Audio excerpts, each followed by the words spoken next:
Hello दोस्तों, चलिए आज हम लोग जो साइट पे आए हैं कुछ इसके बारे में विशेष बात करने चलते हैं। कुछ गलतियां बतलाएंगे, कुछ सही बतलाएंगे।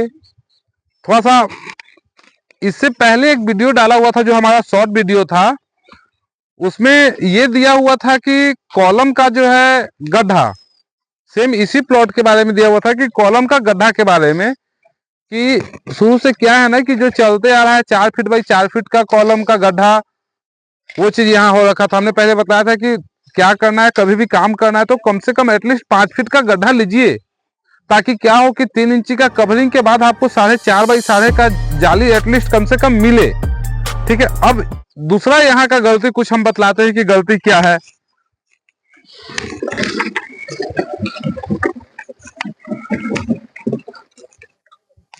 अब जैसे यहाँ आ जाते हैं, इस गड्ढे के बारे में आ जाते हैं। ये जो गड्ढा है, ठीक है, क्लाइंट का यहाँ पे क्या है कि कॉलम का वो ये जो कॉलम है इसके आगे इनका रोड है, तो ठीक है ये कॉलम वन साइडेड हो गया। ठीक है, तो वन साइडेड हो गया, तो वन साइडेड का भी कुछ एक अपना नियम है, ना कि एक साइड में जाली कर करके कुछ भी करके ढाल दे, वो नहीं। चलिए यहाँ तो हम समझ गए कि इनका मजबूरी था, क्योंकि इनके आगे ये नहीं बढ़ सकते थे, इनका बाउंड्री का लास्ट कॉलम था।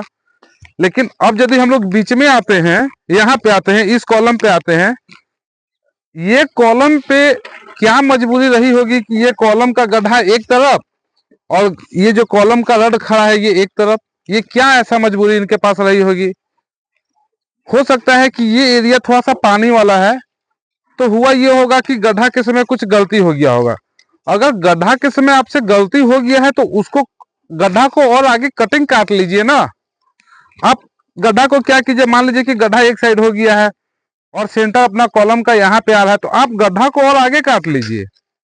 उससे क्या होगा, जाली का बीच में लोड दीजिए ना। ये ऐसा क्या मजबूरी आप लोग के पास होता है कि एक तो आप 4 बाई 4 का गड्ढा कर रहे हैं, उसके बाद आप ऊपर से आप वन साइडेड कॉलम कर दे रहे हैं। अब यदि यहाँ पे हम ठेकेदार से बात करने जा रहे हैं तो ये बोले कि सर हमको तो जो गड्ढा मिला हम उस पे गड्ढा पे काम कर रहे हैं। ये ऐसा ये कोई लॉजिक नहीं हुआ काम का, ये कोई तरीका नहीं है। खुद का घर बना रहे हैं, ऐसा काम कीजिए जो कि चले।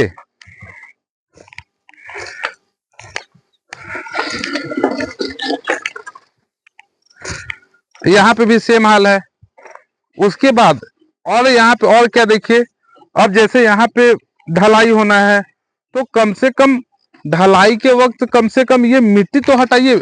मिट्टी का सीमेंट से, अब जैसे कि एक आग हो गया और एक पानी हो गया, दोनों का जैसे आपस में मेल नहीं है, सेम मिट्टी का और सीमेंट का वही हाल है।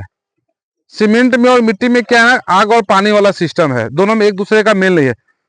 तो कम से कम जब आप ये कॉलम का कास्टिंग कीजिए तो कम से कम एटलीस्ट मिट्टी को सफाई कीजिए। ठीक है, आप वन साइडेड भी कर दिए, वो भी हमने मान लिया, लेकिन एटलीस्ट कम से कम आप इसको सफाई करके ही आगे कास्टिंग कीजिए। तीसरा पॉइंट में आ जाते हैं। पहला पॉइंट तो इनका गड्ढा कम था। दूसरा पॉइंट की सारे का सारे कॉलम का जो गड्ढा एक तरफ और कॉलम का जो रड खड़ा है वो दूसरे तरफ, वो हो गया। अब तीसरा यहाँ पे आ जाइए, हमने पहले भी वीडियो में बतला रखा है कि एटलीस्ट कम से कम आप कॉलम का जो रड खड़ा कीजिए ना, तो रड का जो ये है ऊपर नीचे कीजिए, ताकि लैपिंग करके लेके उठने बने। अब यहाँ पे भी वो क्या किए हैं, कॉन्ट्रैक्टर के द्वारा क्या किया गया है कि सारे का सारे को एक लेवल में काट दिया गया है। अब आप लैपिंग करके क्या एक लेवल में लेके उठिएगा? कम से कम एटलीस्ट आप उसको ऊपर नीचे तो कर लेते।